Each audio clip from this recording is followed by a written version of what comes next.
وعشان نتجنب كلنا موقف صعب زي ده، قررت النهاردة إن أكشف لكم عن السر اللي بيخلي ناس كتير ممكن تخسر تعب ومجهود سنين، وهنتعلم مع بعض إزاي نقدر نحمي أفكارنا من السرقة والضياع. وعايزك تركز معايا كويس جدا على الكلمة اللي جاية دي، لأنها ممكن تنقذ شغلك كله. الملكية الفكرية. وأول حاجة لازم نعرفها مع بعض يعني إيه ملكية فكرية، ودي ببساطة حقوقك القانونية اللي بتحمي أي فكرة أو اختراع أو حتى كتاب بتكتبه، وده مش كلام نظري، ده قانون بيحمي شغلك وأفكارك. المادة 140 من قانون حماية الملكية الفكرية المصري رقم 82 الصادر سنة 2002 بتنص على إنك لو صاحب فكرة فأنت ليك حق إنك تحميها من أي سرقة أو تعدي.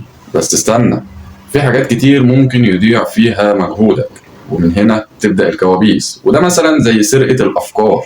زي مثلا لما تبدأ مشروع جديد بفكرة جديدة ويجي حد غيرك يسجلها وتصبح الفكرة قانونيا بتاعته. مش بس كده، ده يقدر يستفيد منها ماديا، وتبقى انت مش من حقك انك بس تفكر تستخدمها، ولا هتبقى بتتعدى على حقه.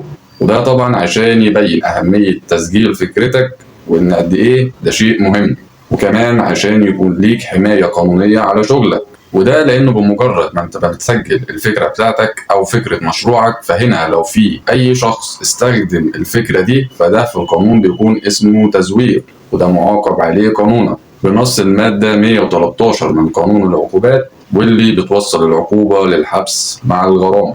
ولكن عشان تقدر انك انت تستخدم حقك ده قانوني، لازم الاول تكون مسجل الفكرة بتاعتك او المشروع بتاعك عشان تقدر تستخدم حقك القانوني كحق من حقوق الملكية الفكرية. وده طبعا غير انتهاك حقوق النشر، يعني لو انت بتكتب رواية او كتاب او حتى اغنية واتفاجئت ان في حد استخدم الفكرة بتاعتك، المادة 179 من قانون حماية الملكية الفكرية بتحمي شغلك وافكارك واعمالك الادبية من النشر الغير قانوني. وده يعني لو لقيت حد مقلد فكرتك او مقلد شغلك، تقدر انك انت ترفع عليه دعوة بالتعويض وتاخد منه حقك من خلال الضرر اللي اتعرضت له بسبب فعله ده، طالما مسجل الفكرة بتاعتك أو فكرة المنتج بتاعك وبتستخدم حقك كحق في حقوق الملكية الفكرية. نيجي هنا طبعا للسؤال الأهم، وهو إزاي إن أنا أسجل فكرتي أو اختراعي في جهاز حماية الملكية الفكرية.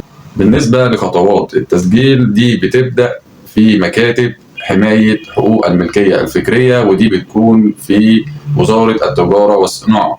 وخلي بالك، هي دي الخطوة المهمة إن ما كانتش الأهم، عشان تقدر تحافظ على شغلك أو منتجك وتقدر تشمل نفسك بالحماية القانونية. وخليني أقول لك إزاي تقدر تحمي نفسك وفكرتك لو تعرضت لمشكلة زي دي. أول خطوة طبعا هي إنك هتسجل فكرتك دي في حقوق الملكية الفكرية، وده لأن القانون بيقول إن أهم خطوة هي خطوة التسجيل.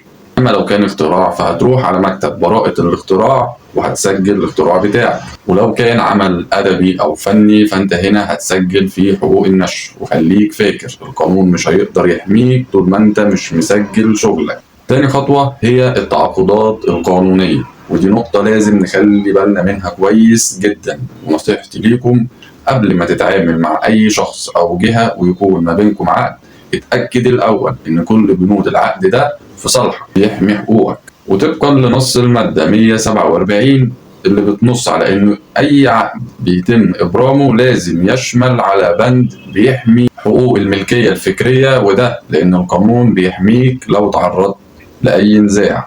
ثالث وأهم خطوة هي المتابعة. لازم تتابع شغلك أول بأول، ولازم تتابع السوق بتاعك وتتأكد كويس جدا إن مفيش حد بيستخدم شغلك أو أفكارك بدون موافقة منك. ولو حسيت أو شكيت إن ده موجود، فنص المادة 178 بيديك الحق في إنك ترفع دعوى قضائية بالتعويض من الضرر اللي وقع عليك من الفعل ده. رابع خطوة هي إنك تكون واعي كويس جدا بحقوقك، وده اللي احنا بنحاول إن احنا نساعدك عليه. ولكن ده في الموضوع ده ونصيحتي ليكم، لازم يكون الوعي في كل جوانب القانون، لأن ده هيساعدك في فهم حقوقك كويس جدا. وفي معلومة خاصة بمجال الملكية الفكرية، وهي الدورات بشكل منتظم اللي بتنظمها وزارة التجارة والصناعة لمجال الملكية الفكرية. فبنصحكم بيها. لو كنت مخترع أو مبرمج أو شاعر أو كاتب أو حتى صاحب فكرة، فالملكية الفكرية هي اللي بتحمي حقوقك ومجهودك من الضياع. وبعد اللي انت عرفته في الحلقة بتاعت النهاردة، فانت مالكش عذر في انك تسيب فكرتك او فكرة شغلك انها تضيع وتروح لحد تاني وانت قاعد تتفرج عليها. احمي فكرتك لانها مش مجرد فكرة، ده ممكن يكون مستقبلك المضمون اللي تقدر تعيش من خلاله. ولو عجبكم الفيديو بتاع النهاردة ما تنسوش المشاركة علشان يستفيد اكبر عدد من الناس. ولحد ما اشوفكم في فيديوهات اخرى، اشوفكم على خير.